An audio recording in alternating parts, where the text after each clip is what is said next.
All right, so get this. Today, we're going deep on this piece about success. Yeah. But forget climbing the ladder. This one says success isn't something you achieve, it's something you become. Definitely makes you think, huh? For sure, I was hooked right away. Yeah. It's like saying success isn't one size fits all. Not just about money or fame, but about what matters to you. You hit the nail on the head. It really digs into that. You know how we hear those stories about lottery winners ending up miserable? Oh, yeah. Makes you wonder if we're all chasing the wrong things. Totally. And what got me was this point about how we only see the end result of success. Right, like the awards, Yeah, the book deals. exactly. But never the messy middle.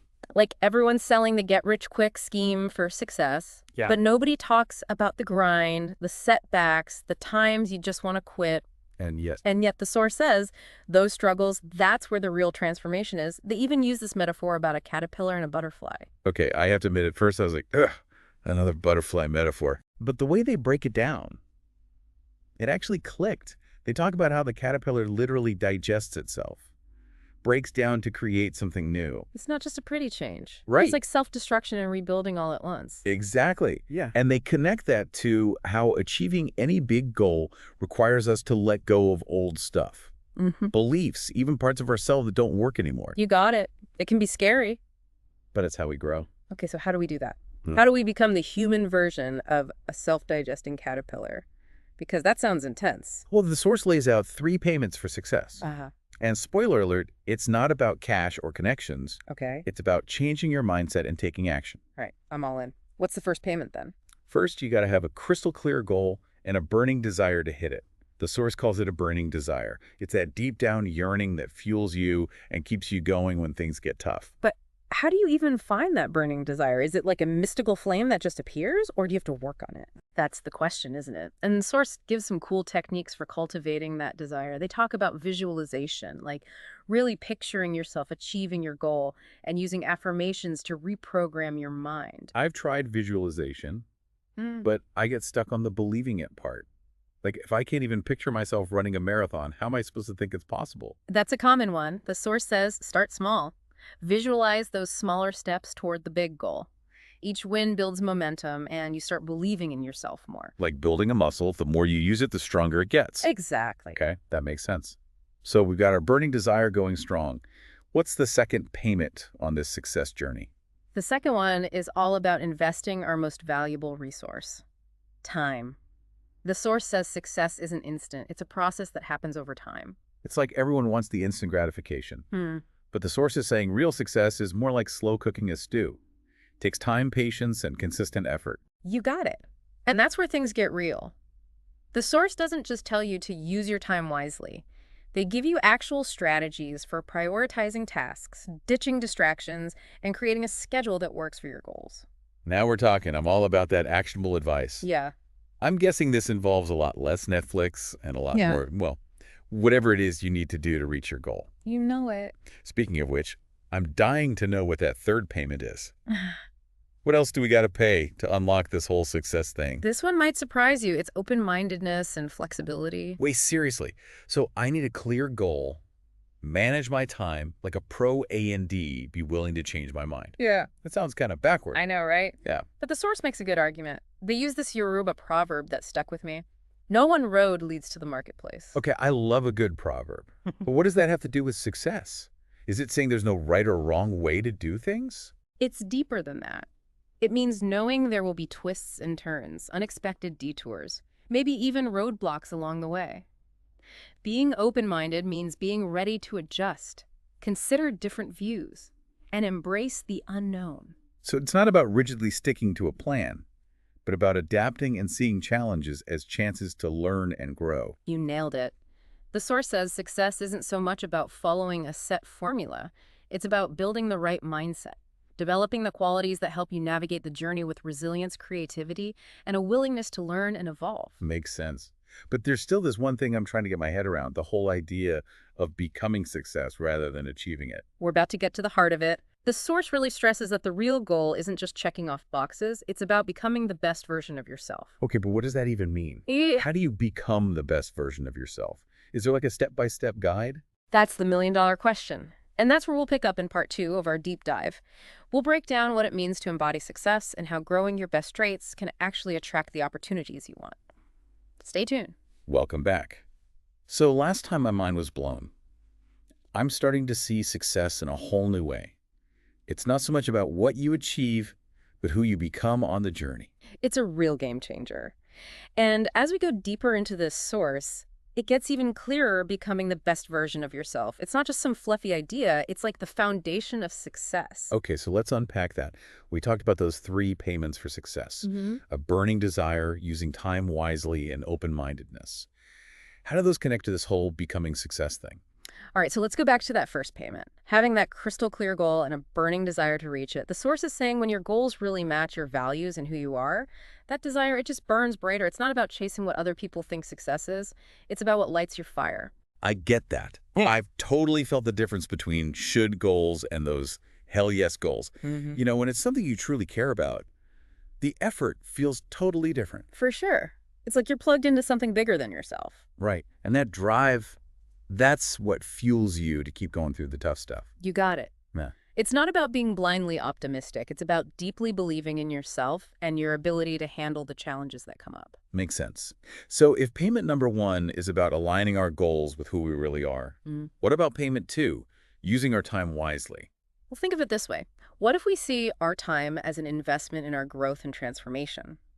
Right. Then we start making different choices. We focus on things that nourish us, expand our knowledge, and bring us closer to becoming the kind of person who just naturally attracts success. So instead of scrolling through social media for hours, we're reading books, Yeah. taking courses, connecting with inspiring people. It's like curating our lives to support our own evolution. Love that. It's all about making conscious choices that match what you want to achieve. And sometimes that means saying no to things that drain you or pull you off course. You got to protect your time. Invest it in what matters. The source talked about treating time like money in the bank. Each day is like making a withdrawal. Are we spending our time on things that will grow in value? Are we investing in ourselves or just wasting our resources? Such a powerful analogy. We're often so careful with our money, but with time, we're way more careless, even though time is something you can't get back once it's gone. Okay, I'm feeling a little guilty about my screen time now. But let's move on to that third payment, open-mindedness and flexibility. Yeah. How does that fit into becoming the best version of ourselves? This one is key. When we hold on too tightly to one specific outcome or path, we actually limit our potential to grow. Remember that proverb, no one road leads to the marketplace.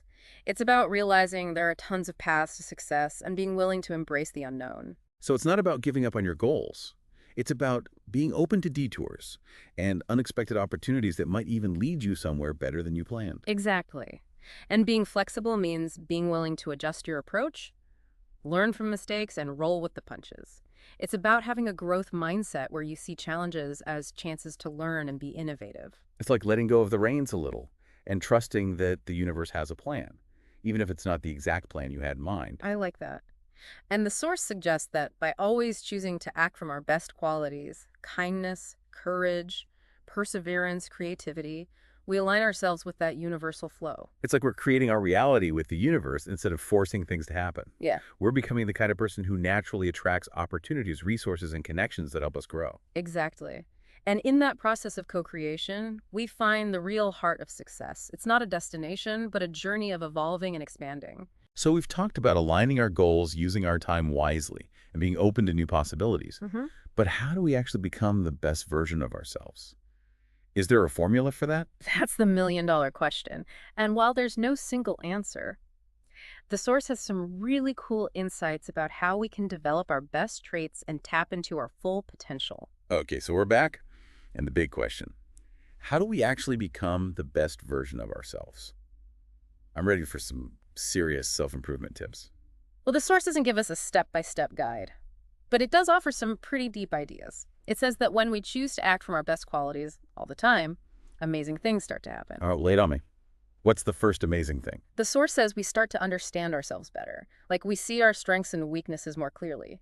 But without judging ourselves, we become more aware of our values, what drives us, and what really matters. It's like finally figuring out what makes you tick, Right. right? And not trying to be someone you're not.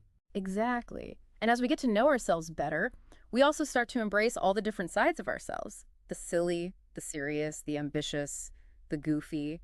We realize that we're always changing, and every version of us has something unique to offer. So we don't have to be perfect all the time. Right. Who even likes those perfect Instagram lives anyway? So true. It's about being real Yeah. with all your quirks and contradictions. And that leads to the third amazing thing that happens when we choose our best selves. We learn how to use our talents better. So it's not just about being a good person. It's about figuring out how to use your unique skills to achieve your goals and make a real difference in the world. You got it. It's about matching your actions with your values and using your strengths to create something meaningful. And here's where it gets really interesting. The source says that when we focus on becoming our best selves, we naturally start attracting the right people, resources, and opportunities that help us on our journey. So it's like we become a magnet for success because we're operating at a higher level. Love that analogy. It's not about chasing success. It's about becoming the kind of person that success is drawn to. It's about embodying the qualities that attract abundance, joy, and fulfillment. This whole conversation has been a real eye-opener. I'm seeing success in a completely different way. Yeah. It's not just about what you accomplish, but who you become along the way. And the source reminds us that becoming the best version of ourselves is a journey. It's a lifelong commitment to growing, learning, and discovering more about who we are. It's about always choosing to act from our best selves, even when it's tough, even when we make mistakes. So to wrap up this deep dive, I want to leave you with this thought. Success isn't something you buy. It's something you become. And it all starts with a single choice. A choice to act from your best self, to embrace who you truly are, and to trust that by doing so, you're making a difference that reaches far beyond your own life. And remember, success is not a finish line. It's a way of being. By aligning your actions with your values, investing in your growth, and embracing the power of becoming your best self, you're already on the path to a life that is both meaningful and fulfilling. Until next time, keep choosing your best self and keep diving deep.